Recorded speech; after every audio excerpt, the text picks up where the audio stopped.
The crew worldwide, from Cali to Twitter, real hardcore fans, boxing ass niggas, consistency cops, police the views, we'll pull up receipts for any debate you choose. Shout outs to Clan Archie for the dope production.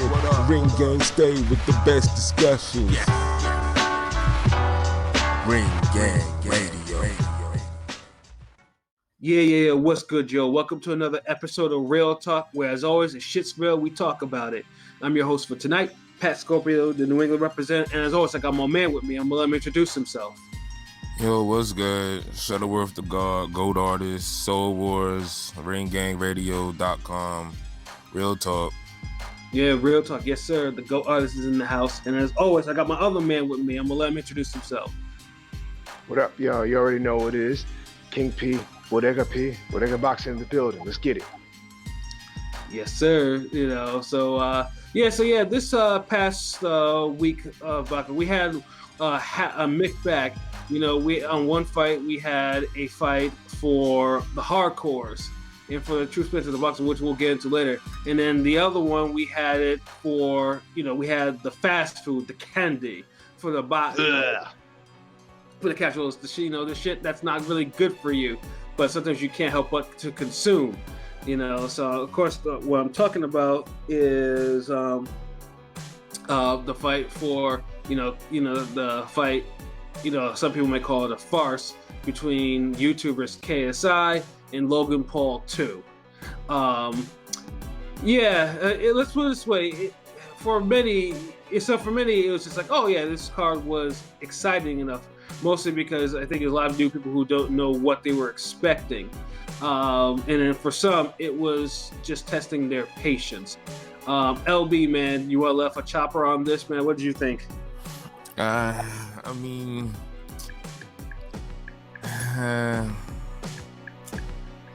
guess the card as a whole, it was a better production than the Canelo Kovalev. As far as I didn't have to wait, an hour between fights and shit. The energy for the whole card was pretty good. As far as the main event, it was okay, I guess. Like, I'll do say this. I was kind of surprised at Logan Paul's footwork. I actually thought it was better than somebody who had one fight. Yeah. So I'm trying to put the little positive spins on it. Probably the fight of the night was the Saunders fight. Yeah. As far as the actual boxing match with back and forth, good punches and all of that. And it wasn't even a great fight either. I was gonna say that was basically Billy Joe Saunders and his struggle fights. Yeah, so basically that was Billy Joe more Saunders. Entertaining than his normal struggle fights, though. Like he the fight was even by the time the stoppage came. And it shouldn't have been. That's the issue. Yeah. That's what you get, man. That's Billy Joe Saunders. Hot and cold, up or down performances. And now you get why I don't fuck with this nigga like y'all do. Like, guys, I don't fuck with him either. Shit. I'm gonna give him his props. Because this is the thing. He had the type of performance that Wilder has all the time. Get outboxed. You need a knockout to win. And this is one of the rare times that he actually got it, because dude is not. Dude is not a knockout artist by any sense of. I don't think most of us have really even seen some. Because he never really sat down on his shots and tried to hurt somebody. Like you could tell. Like that's why I feel like I think he really was sick, because you never saw that urgency before in a fight like that. Yeah, because he was. Usually Billy Joe Saunders is known for his movement. That movement was non-existent. Like he would do it and then he would stop. So one would think that he's out of shape, because he looked. Yeah, but then every time I saw his name on the screen, it looked like fucking the word groceries. But I'm trying to Well, the dude was way better than we all thought he was. He knew how to time and angle his right hand. Every time Billy Joe tried to move out or do that little slip duck he was doing, that southpaws like to do, instead of moving their head, they just duck down at an angle. Mm-hmm. And some people, don't catch on to it. So this guy did, and he had that right hand on Billy Joe every time. Yeah, he was working the body shots, getting off the jab. Like, if it wasn't I guess the circumstances make it seem like it was a worse fight than what it was. It really. But I was entertained. Yeah. Because the fight was basically, I mean, the commentators were like, "Oh yeah, this is Billy Joe Saunders' audition for a Canelo fight, for a Triple G fight," going on, and this dude is out here, is like, yeah. I mean, well, in a way, this might entice them to actually fight. It probably will work because it looked like he could be exciting. It looked like he's vulnerable. But yeah, I've never seen boxing skills. Yeah, I've never seen Billy look that slow or flat-footed though. So that was an audition fight. It's like the way he looked is the way Golovkin looked against Derevyanchenko to me. Like, you didn't have that extra pep in the step, just flat. That's so. I'm really thinking, because I know Billy Joe's performances.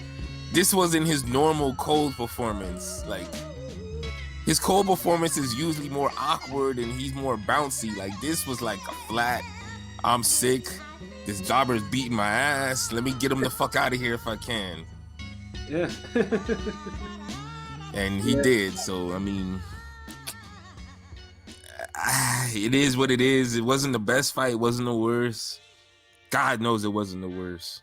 Yeah, God knows it definitely wasn't. It was one of those fights where you wanted to see.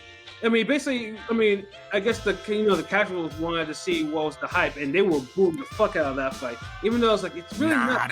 The Haney fight got booed more, man. Like, it seemed like people were into the Billy Joe fight. Like, that was a decent fight. Like, as far as like action wise and everything, like they kept going. They kept trading rounds. It was the Haney fight that got stale. Like, that shit should have been for like 8 rounds or something.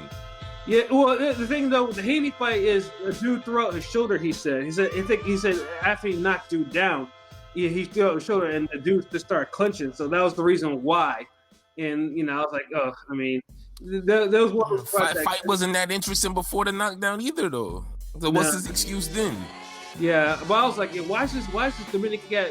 I mean, having different hair, having that stupid Muppet hair. I was like, why would these niggas ever leave their fucking hair alone? Stopping, they won't stop doing the shit. I think dude, whole outfit was on some weird shit. Like, the nigga was dressed up like a fucking Dragon Ball villain. Like, thought this nigga was Cell or some shit. The whole green outfit, like, what the fuck? And it was an android. Yeah, android. Yeah, like, the fuck. Like, there's a whole bunch of shenanigans that night. Like, the Devin Haney fight, it was alright. Then it turned into a Shakur Stevenson fight, and that's when I was like, okay, like, mentally I was checking out of that shit. There wasn't enough fades. He was moving around, and you got this tall nigga. He don't want to settle down. I could tell he was troubling Haney though, like the movement and the different looks. And he was actually landing on Haney too. Yeah, he was a little awkward, but that fight. Yeah, his hands were type of fast too. So I think Haney. I think that's what Haney was trying to adjust to. Like, first of all, I didn't think Haney was that type of fast, but dude was letting them fly before he threw out his shoulder. But unfortunately, it was one of those fights where it wasn't the Haney and Maryland where sending someone to the bushes with one punch or crushing someone's orbital. Because this dude was more durable than that. It's like what I'm really seeing now with a lot of these young fringe contender prospect dudes, that if a guy doesn't come right toward them and they could just counterpunch him to death, they really can't do much else. Like, where's the whole cutting off the ring, letting this dude stop moving, working the body? Like, I didn't really see. Because dude was in survival mode, like, at the end of the fight. Yeah, he was. You know how many motherfuckers try to survive all the time and then they get knocked out? I don't want to hear that shit. No. This nigga's a champ. I'm saying. Like, I agree. No, I agree because I'm saying he was in survival mode the whole rest of the fight. He was there for the taking. I'm agreeing with you. So I'm just, I wanted Haney to take him. Shit. Yeah, I did too. I was just like, come on, like, hey, like, we need to let these casuals in the audience let you know that you're the truth, man. You need to send this cat to the bushes. Billy Joe did his part. Yeah, and Billy Joe doesn't send niggas to the bushes like that. Well, Billy Joe kind of had to send him to the bushes because he was struggling too much. Nah, he would have got it. Yeah, he would have got that gift decision, bro. He would have got that little early Christmas gift. It just who wants to use it up on this type of fight? Yeah, I think Haney had already like made the decision, like, you know what, this guy's kind of too awkward. It's gonna be too hard. It's gonna be too much to try to stop him. I'm gonna just cruise and just win a decision. Like, and that's why people don't be hyped for certain people fights if you think like that. You already winning the fight. Yeah, and I think he said, he had like a bum shoulder or some shit like that, which I don't know about all that, man. Fuck. Yeah, Billy Joe. But then on the official cards at the stoppage for Billy Joe, it was a split decision for him. Like one judge had what I said. Yeah, but the other scores was, it was 96-94 for Billy Joe for two of the cards and 96-94 for the other dude. So it was still up for grabs if you want to call it that. Shit, but Devin Haney, man, like he's still the truth. He's still on point. Like it's just I wish I just could see a little more from these young fighters, man. All I see is just I'm faster than you and I could counterpunch you and I could pot shot. That's like all these guys' MO. Yes. Whereas a guy like Virgil Ortiz, if you try that surviving shit, it don't matter with him. Yeah, he'll put you away, or he'll really put you like, and like he has a killer instinct. I'm not saying that any. Devin Haney has instinct. That's because Ortiz is a very good. That's because Ortiz is an excellent finisher. Not everybody has that. When you have great finishing skills and you know how to finish an opponent, him being in survival mode doesn't mean shit. True, true. I get that, but still, it's like you could become a good finisher if you practice it. If you try to cut the ring off, if you crowd these guys, you stop the movement because 50% of the punches is your footwork being there and having you in the right position to throw shots. And if you're not doing that, you're just gonna be one of these. Well, he's surviving, but I'm just faster than him, so I'll just nitpick, counterpunch him until the final bell and bore everyone else. Because that's what these niggas doing. Shakur Stevenson did the same fucking thing. If these guys could take a couple punches, then you're not going to impress them with your amazing speed and counterpunching.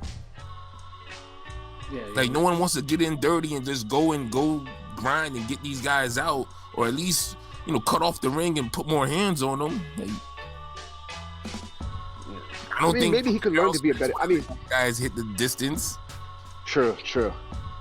I mean, Haney's still young. I think he can develop that maybe a little bit of, like you said, develop being a better finisher. So maybe his IQ isn't all there yet. He doesn't know how to deal with those situations, but I don't know. It is what it is. He a champion now, so he better start figuring it out. He was given the belt, like he didn't earn that. Hey, but if you call yourself a champion, then do champion things. Do champion things. It ain't no giving shit no more. Like if he says he's not a champion and he don't rep himself as a WBC champion or whatever, then fine. I'll take it back and be like, well, let's put him on Showbox and see if he could work his way up type shit. What nigga's not gonna say he's the champion, especially when he has the belt? But we know a nigga who says he's not the champion, when you start expecting championship shit from him, that's what happens. Like a nigga like Tank ain't a fucking champion once you start saying, hey, Gamboa's shot. Let's fight this guy. Let's fight another guy. What about this dude? I'm young. I'm learning. I'm new. Nah. You making millions of dollars. You millions of people watching you. You know what I mean? You on interviews and shows and shit. You on the Breakfast Club. I mean, you could fight somebody a level above fucking novice. I mean, he definitely could. I mean, but in this case, in Haney's case, this was like a quick turnaround. You know, because I mean, dude had recently. That is true. Haney did fight recently. Yeah. Yeah. So I mean, so like if I think he just was to get to stack, to pump up the car a little bit for the hardcores like us, and then Haney picked up a quick $1 million bag. You know what I'm saying? So yeah, but in that situation, we needed a fight, man. Like you can't get outdone by fucking YouTubers or Billy Joe. Like, bro, you got sandwiched in between two fights that you were supposed to exceed expectations, and you kind of like lowered them. Exactly, yeah, definitely, and like I said, I mean, we needed a highlight reel video that you can spread, and he didn't really provide that. Yeah, like you were scared to mix it up with damn Cell. We didn't see androids and Goku and all of them go at him, but you just had one fireball move and that was it. You hurt your shoulder, and then the fight kind of fizzled out. You got booed at the end. Okay, it's not the end of the world. No, it wasn't. I mean, it is what it is, and it's sad. The undercard and the rest of the undercard was just like it was just the rest of the prospect. Nothing really stood out there.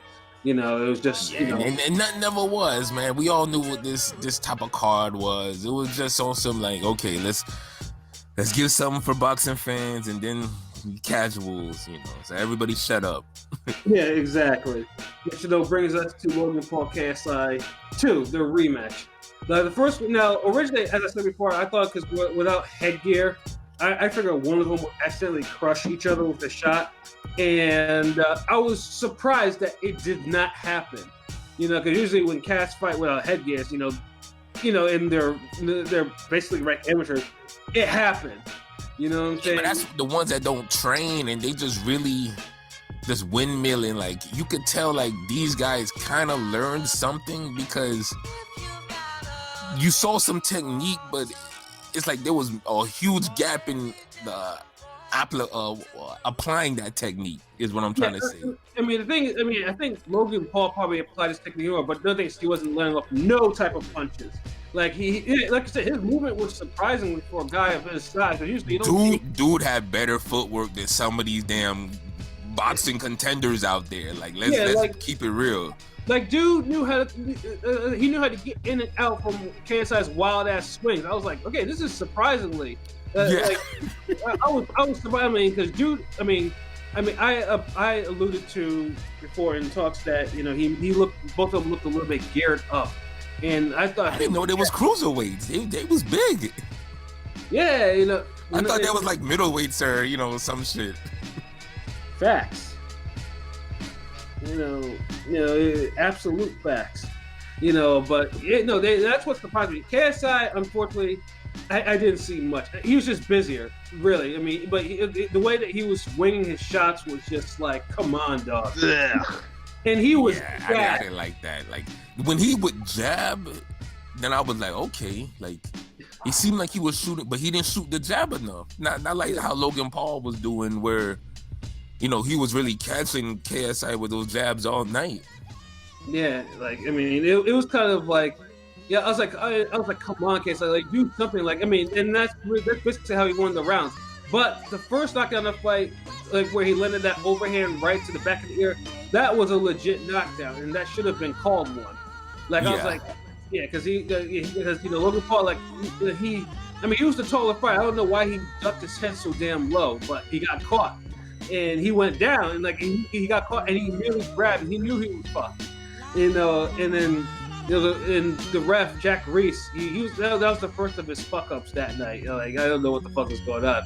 I was like, that was a legit knockdown. Like, he knocked dude down. And then seconds later, and then a couple rounds later, Logan Paul crushes KSI with a beautiful right uppercut. Like that dude was out of there, But he fouled him on the way down. So that uppercut was the best punch of the fight. Like, let's be honest. Like, it really was. I feel like if KSI won the fight, Logan Paul with that knockdown and his movement and jab won the event. Like, like that uppercut was that was the beauty. Like KSI, it was. KSI was lucky that the ref called that Logan Paul did foul him. and then Yeah. gave him all that time to recover, and then took 2 points off. But he called the knockout, but gave him 2 points off, which is kind of stupid. Yeah, the 2 points, I was like, what the fuck? Like, You it give was him a just, the 2 warning. points was like so extra. Like, I mean, if he was doing multiple fouls, then yeah, but he didn't really foul. So yeah, like even if he would have took a point away, I understand. But the 2, I didn't just get that reasoning, because it kind of fucked up everybody's scores in their head, because I'm looking at it like, damn, what's that gonna be like? What, 8-9? No, wait, 8-8? right? Yeah. So now you got an 8-8 score. So what was the fucking point? Like, yeah, no, it shit was stupid, yo. It was, yeah. Jack Reese, though, after that, was inserting himself. Because you hate when referees start inserting themselves when niggas are trying to make a show of things. Yeah, Jack Reese was becoming Jay Nady. Yeah, exactly. I was like, dude, this fight isn't about you. Just let these fucking 2 YouTubers catch some fades, so these motherfuckers can be happy. You know? Yeah, because this is the thing. Like, I know some of the hardcore boxing fans, they're gonna hear this and be like, man, like, shut the fuck up. What you talking about? But Facts. you see how, like, honestly, I'm proud. I'm happy this fight happened, because there's a lesson in all of this. The lesson is that there's like a gap, like a space. There's levels to this shit. No. Of course, we knew it was levels before this even got made. But when you look at this whole event, what I took away from it is that the fans, like there's a detachment between the fans and the boxers in real with regular boxing. Whereas, like, the casuals, they was hanging on to every word of these motherfucking YouTube stars. Like, they sat down, listened to the whole interview, post-fight interview. Yeah, They was hanging on to every word. You know, we know, like, shit, a lot of times when the boxing match come on, you see half the arena going when motherfuckers start talking. Facts. Yeah, they're like, it's like the audience, the crowd really cared about, like, the fights, and they promoted it with that type of energy. Like, honestly, this is how Floyd and Pacquiao should have felt as a fight, as an event. Facts. And it's sad that 2 YouTubers could have a boxing event done on a higher level than boxing. Yeah, and that's the big takeaway. I know. If you go on boxing Twitter, some of it offended my sensibilities because I'm a hardcore fan. But some of it I could see why, because basically what they did, they promote. You can't find a promoted boxing match like this year between actual fighters that had this type of hype. You can't. Right. Even the best fights in the air that we hold in high regard for this year didn't have the hype. Oh no, the mythical matchups that we create in our heads be having that hype. Triple G Canelo 3 would have had this hype. Yeah. It had the hype last year. Yeah. Wilder Joshua would have had this hype. Facts. Yeah, exactly. Fury Wilder 2 would have had this hype, but every time you get a fight that has a hype like this, niggas fuck it off with something else, and we end up getting consolation prizes. Right. And that's Andy Ruiz, Anthony Joshua 2. That's the consolation prize now. And that's Fury Wallin, yeah. Wilder, Ortiz 2, like all these other fights that no one really wanted. We get those instead. But Logan Paul and KSI, they get their fight. Yeah, twice. Yeah, exactly. And it's just like, and like I said, boxing promoters and everything should really look like. I know people are downing the zone because first of the whole Canelo shit, waiting for UFC to be done, and then I can't believe the heirs. Oh no, Bob. They deserve that. Like that Canelo fight, that was a black eye for boxing. That whole let's wait till UFC is over. It didn't bother me. They needed all the shitting on they needed for that. like I said, that shit didn't really bother me all that much. But I'm just saying this in general, like some of the shit that I've read like on tweets and stuff like that in terms of feedback. It was just like, it's like the zone, like it's like a sideshow shit. They don't have enough stars. I'm like, look at what they did. Like, are your star our top ranked stars, our PBC stars, or any other stars doing it like have an event like those two YouTubers just did? Not one. Nobody, not even Matchroom. Yeah, not even Matchroom. Yeah, it's like y'all got outdone. It's like y'all got outdone by YouTubers. Yeah, and like Eddie was the only one who was actually smart enough to take advantage of that. The Matchroom and the Zone. But Eddie's other fighters aren't doing it. That's for damn sure. Nothing on Golden Boy and the Zone. They're not doing that. So it's just like, you can play all you want about it, but they did what they had to do. And they did it. They executed it well. The fight wasn't shit. That's for damn sure. Yeah, because the thing is, even we all know the fight wasn't great like that. It was trash ass fight. But the casuals loved it. You know why? Because they love the boxers. They love the combatants that are doing it. Right. And nobody loves the boxers over here like that. No, they don't. That's what's missing. Nobody loves Deontay Wilder like that. Yeah. Nobody loves a fucking Keith Thurman like that. Yeah, no one or anybody over here. No Porter like that. And like I said, Logan Paul. It's just a regular, cat with a weird cat from YouTuber that from Ohio, and he had people into him. Like you had other YouTubers there that probably don't even don't even know what a fucking boxing glove is, and they were all smart of them though. Like that, yeah. that helps make the event even bigger. Yeah, but that's what Golden Boy needed. They needed more personalities on that long ass telethon fucking card they had with Canelo.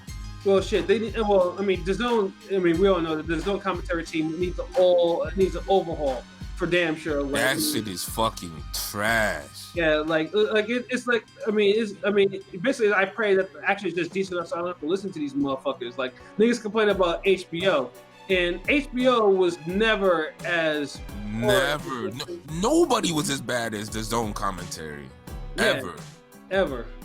In fact, the only time it's a rarity, and we'll probably get into this a little later, was if you're watching the World Boxing Super Series, because that's the only time we actually get decent boxing commentary on the Zone. The Zone. If not, it's just awful. Like...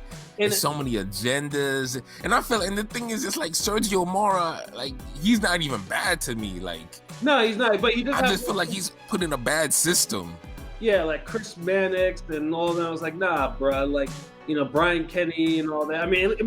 First I thought it was reducing when they got Sugar Ray out from doing commentary. Fuck Chris Mannix. Fuck Chris Mannix. He's by far the worst I've seen in a while. I told y'all, to me, he's worse than Lennox Lewis, but y'all was like, no, I wouldn't go that bad. Fuck that. And he's becoming the new Dan Rayfield, as far as everything, his opinions on boxing, his reporting, he's just terrible. Somebody needs to get him the fuck out of the tape. Yeah, I'm telling you, I'd rather hear Lewis and Goosen argue on a PBC telecast for an accidental classic than have Chris Mannix try to spin some narrative and try to get Sergio Mora to agree with it throughout the telecast.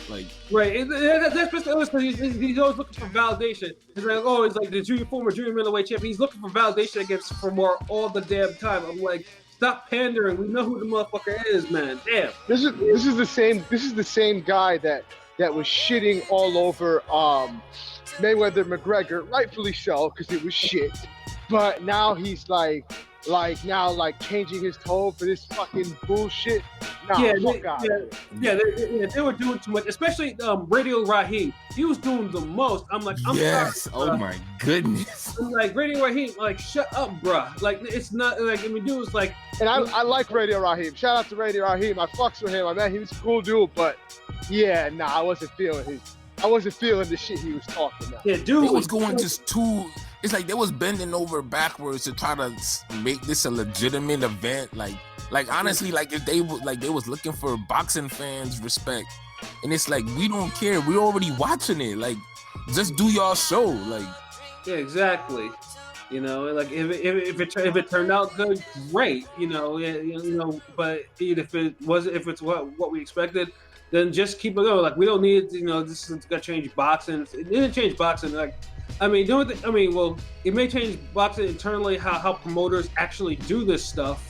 You know, I mean, maybe it does if they're open-minded, because some of these cats are like, some are set in their ways. Like, man, we don't need to do all that extra. But the numbers don't lie. Like y'all seen that Eddie Hearn post, I believe, with they was talking about the impressions for Haney and Billy Joe went up throughout the week of the fight, and shout outs to Break Media.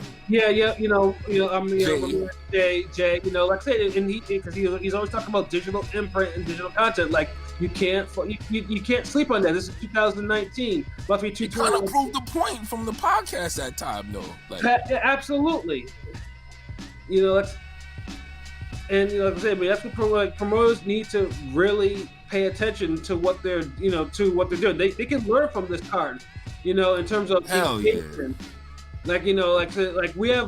Boxing has more than enough fighters that they should be household names. And this is even, we talked about this in different variations before. It's like, we don't have a lot of fighters that actually crossed over to the point where, that's just like we said before, by the average it don't seem like they want to cross over. And then the ones that do, they don't get that extra little love.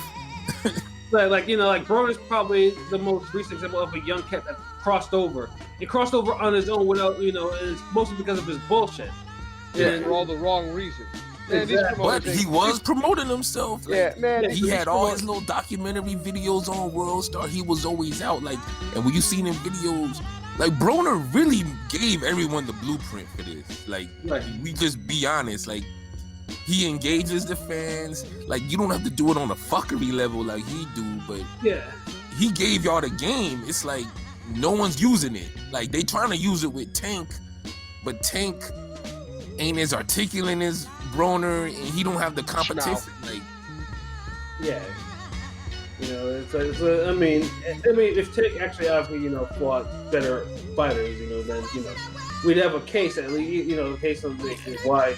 Why he should be promoted, but right now, that's a whole different type of content, a whole different. I mean, he's still like the biggest name in those divisions besides Lomachenko. Right. And it's like not really fighting anybody, so that's the crazy shit. Like, like boxing as a whole, has a big issue with creating stars. Like it seems like they don't want to do it, or they try to do it the traditional way, or they're trying to take shortcuts. And in order to do it, and it's not working. And then some boxers, they show up in boxing. That's it. Like the whole, interview people, do this, do that. That shit don't, resonate with them. So yeah, man, it's what it is. Like so you can't hate on Logan Paul and KSI because you have outsiders in boxing that had enough hype to actually create their own boxing card. That's unheard of. I've never heard of any of this shit before in my life. That's why I can't shit on it, because it could grow bigger in the future with that. But it won't. Like I don't know, man. I'm not as nice as you guys are. I feel like I watched like a culture vulture shit, with some culture vulture shit, and I'm honestly just embarrassed. I'm embarrassed that they did it bigger than boxing. That just makes it even worse.